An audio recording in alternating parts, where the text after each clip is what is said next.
Hi guys, my name is Hannah and I'm a registered dietitian with the Spokane Valley YMCA. It is Heart Health Awareness Month and I'm here to share some suggestions to help you make heart-healthy choices with your convenience food. Convenience foods tend to be high in sodium, sugar, fat, and calories, but they also tend to be low in fiber and vitamins and minerals.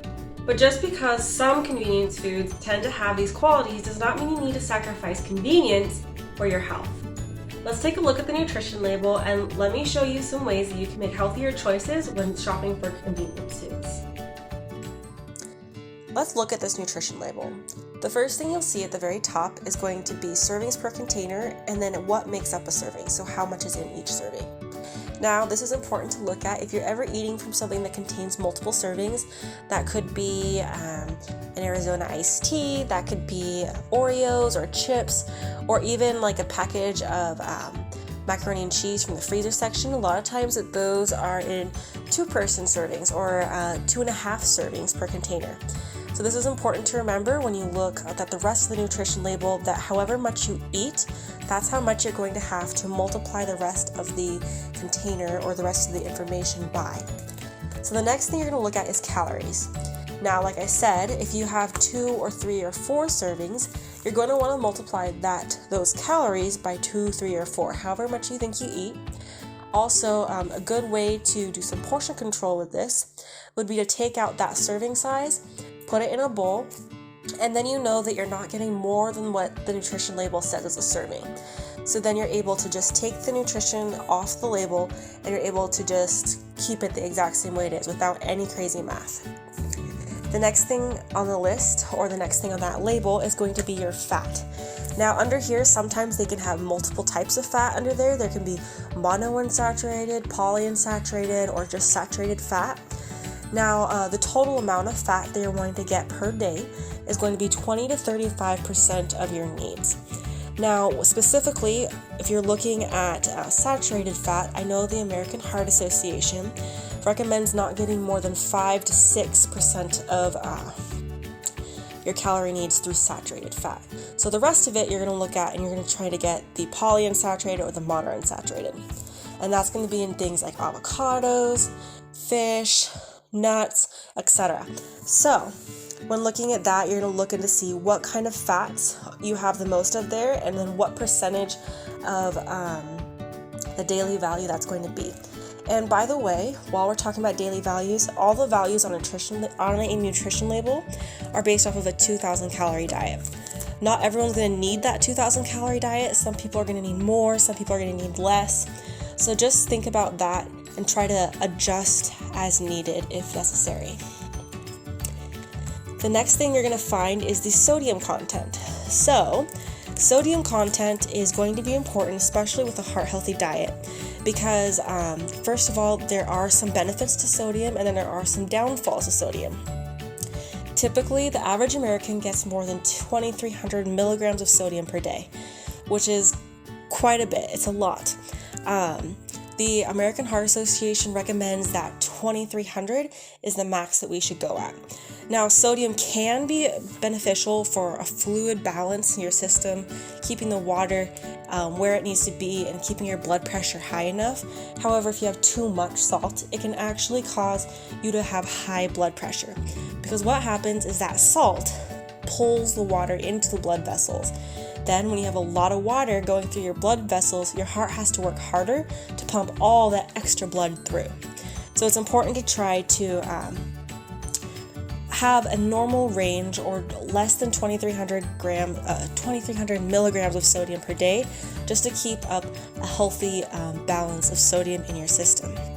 It can also be good for muscle contraction along with nerve impulses. So you don't want to get completely rid of sodium, which is difficult, but you do want to start thinking about how much sodium am I really getting? Is this a good amount? Is this too much? Some options you could look for is low sodium foods or no salt added. All those are great options, especially when trying to decrease the amount of sodium that we get, because a lot of us get more than what we need. The next area we're going to look at is total carbohydrates. So, total carbohydrates, we're looking to get between 45 and 65% of our calories from carbs. Underneath carbohydrates, you're going to find total sugars, you'll probably find fiber, you'll probably find, added sugars, along with maybe some like sugar alcohols. It really depends on what you're looking at. But when looking at the total carbohydrates and all those little categories, one thing you really want to key into is going to be the added sugars.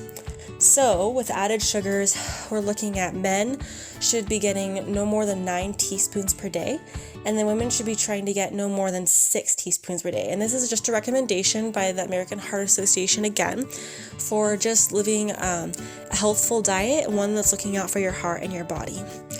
Now this is not sugar that's in those sugary fruits. This is sugar that just like maybe is in a soda, or maybe is in your maple, like the fake maple syrup. It's just little things like that are added into things so that they taste sweeter. The next thing we want to look at is going to be protein. So protein is going to be that last one usually on the list. And one thing about protein is that it depends there's a lot of controversy to how much protein you should be getting. Now, on average, if you're a sedentary adult, you most likely will not need more than 0.8 grams per kilogram of body weight. Now, that's a really precise amount, and a lot of it can depend on what's going on in your body. How are you sick? Are you not sick? Are you are you active? Are you not active? All those different things. And if someone gives you a recommendation, especially if that person is a doctor, you want to go based off of that. But you're looking at 0.8 and sometimes up to 1.5, 1.7, depending on how active you really are. And this is just going to help go and build those protein stores and help strengthen you and help repair the protein that you get. Now, going back to those carbohydrates, I just want to mention that the fiber, I mentioned that a little bit earlier, that fiber can be really important, especially in carbohydrates. So fiber is going to be that substance that helps get things through your system. It's also going to make you feel full for a longer amount of time. Fiber is really important. So a lot of times these convenience foods, they don't tend to have a lot of fiber in them. Now, things that you can look for with fiber is you're going to look for the amount that it has on it. So a lot of times foods have 0, 1, maybe 2 grams of fiber, and those are all okay. But really you're going to start looking for things that have 3 grams of fiber, or if it has 5 grams of fiber, that's an excellent source. So things like granola bars, you might start looking on the back of those to see how much of this is fiber. Can I take this and still feel full afterwards, or is this just going to be a sugar rush to my system? Just little things to think about. And then, let's see. Just looking at everything on there, another thing you can look at with that nutrition label is going to be the minerals and the vitamins underneath. Now, usually these are going to be percentages based on that 2,000 calorie diet again. So, it's going to give you a percentage, but for the most part, the vitamins and minerals can be fairly similar across the playing field for most people. So just looking at those, are you having like a protein supplement? Does that thing have a lot of minerals? Does it have a lot of vitamins? You're looking at things like that, which will show you how nutrient dense it is. If it has a lot of vitamins, it has a lot of different minerals, then you're looking at a really nutrient dense food. Especially if those calories are low to go with it. However, if it doesn't have very many vitamins or minerals, not a lot of fiber, yet the calories are really high, we usually call that a calorically dense food, which tends to be not as good for our bodies. So just trying to keep in mind what that looks like on the nutrition label. Now that we've looked at our sodium, fiber, fat, and calories, let's now look at ways that we can make our convenience foods more nutritionally dense or contain more vitamins and minerals. So I came up with 3 ways that we can do this, or at least 3 examples of ways that we can do this.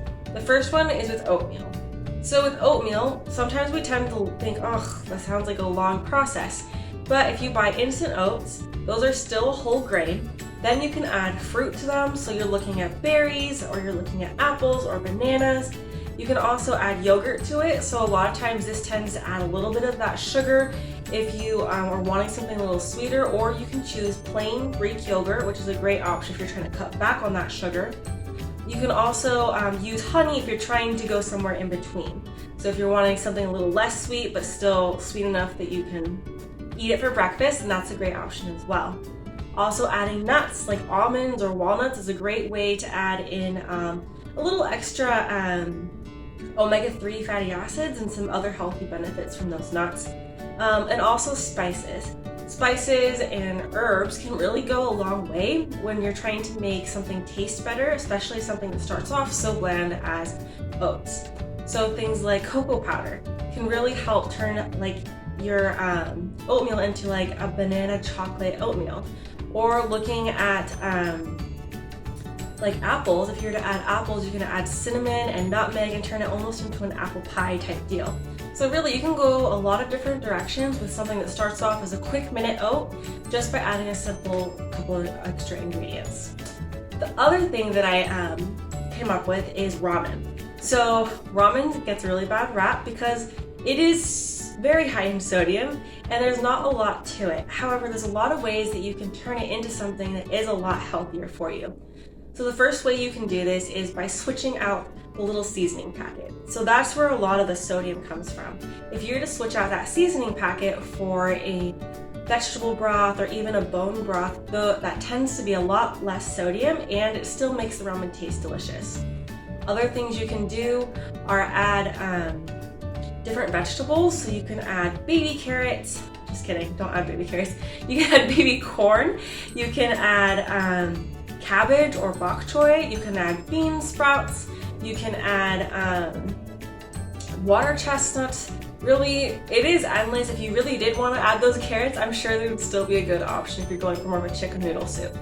So really just keeping your mind open, adding any type of vegetable that you think would be good in your type of soup with that ramen, it's gonna help a lot. The last option that I have is a mac and cheese. So a lot of times you just get that box mac and cheese. It's super easy, the kids love it.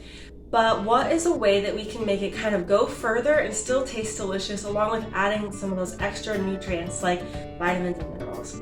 So one way that we can do this is by turning it into more of a chili mac and cheese. So how we do that is maybe we add some lean or extra lean turkey, ground turkey. This will add extra protein to it, so it makes you feel fuller a little bit longer, not to mention it's getting some of that protein in for the day.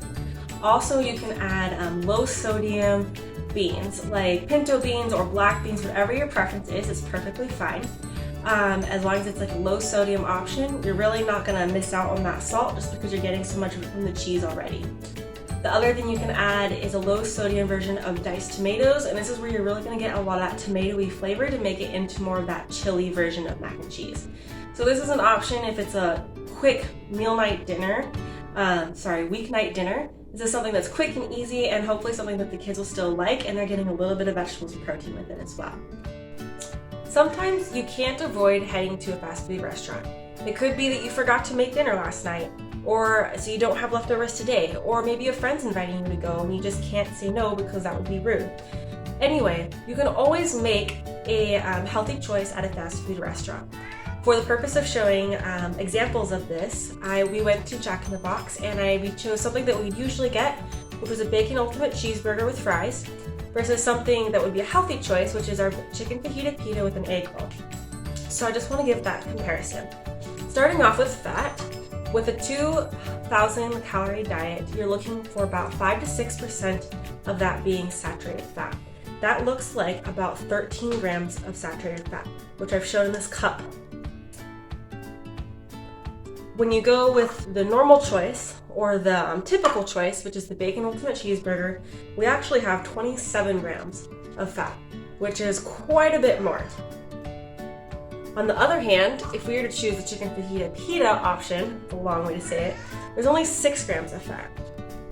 So, when making that healthy choice, you're cutting down by like more than half, almost 3 times the amount of fat just by looking at it and comparing it. That's 3 times less, so that allows you to have a little bit more throughout your day. When it comes to salt, the two options are also very similar in that way. So the American Heart Association recommends getting no more than 2,300 milligrams of sodium per day. So that looks like about this much sodium, which you can't really see, but this is salt right here. And that's 2,300 milligrams, or about 2.3 grams of sodium.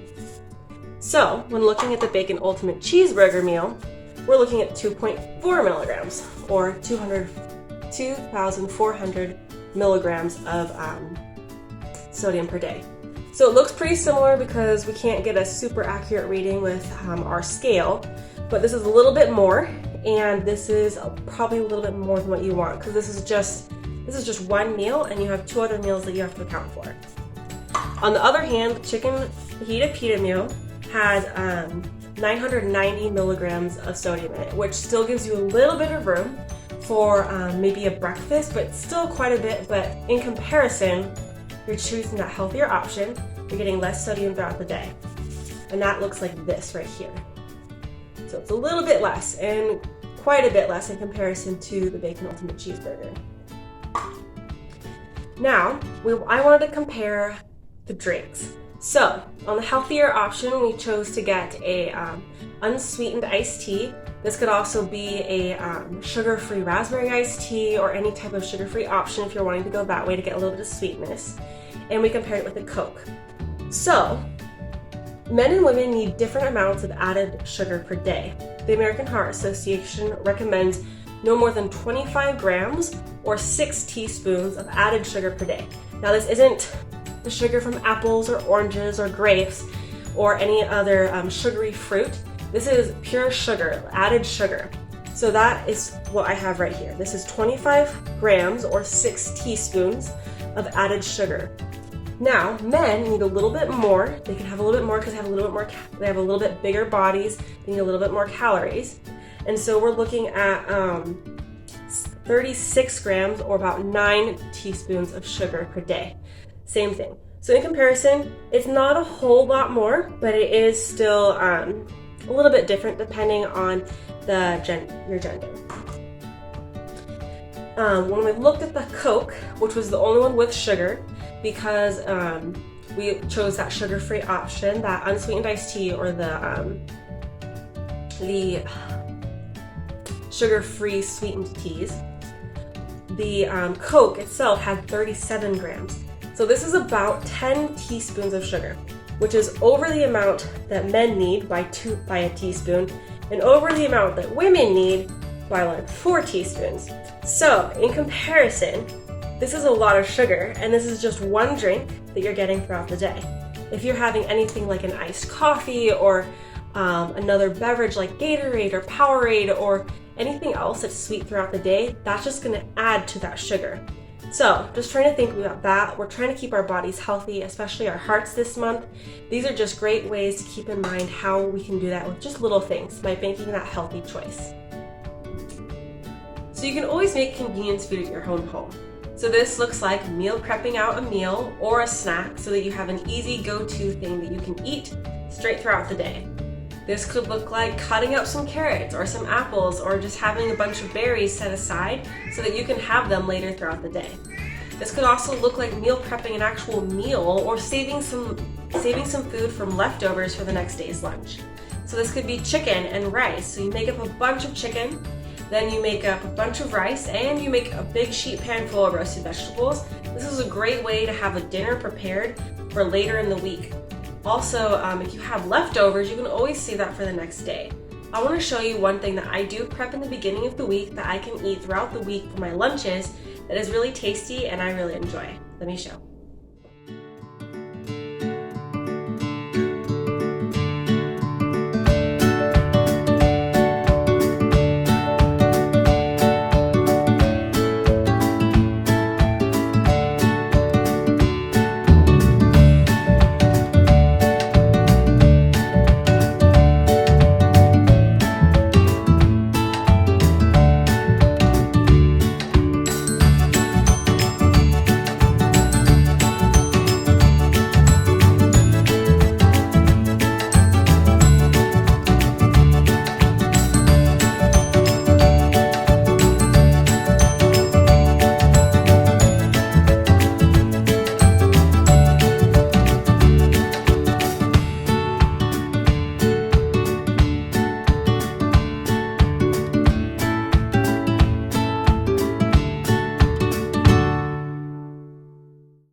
that has been one of my favorite recipes lately. It's a Mediterranean salad, and I've been eating it a lot for lunch. You can have it on top of a green leafy lettuce bed or spinach if you're wanting more vegetables. You can also eat it with some pita bread, or I like to eat it with some sourdough flatbread that I make at home. It's just really good for any type of topping or a side for a meal. So yeah, I hope that was helpful. I hope this information was useful for you as you continue these healthy habits throughout the year. If you have any questions, feel free to contact me via email. My email is ymcainw.org. So yes, please feel free to contact me, or you can contact any of your local dietitians at your own gym. Anyway, I hope you guys have a good rest of your day and year. Bye.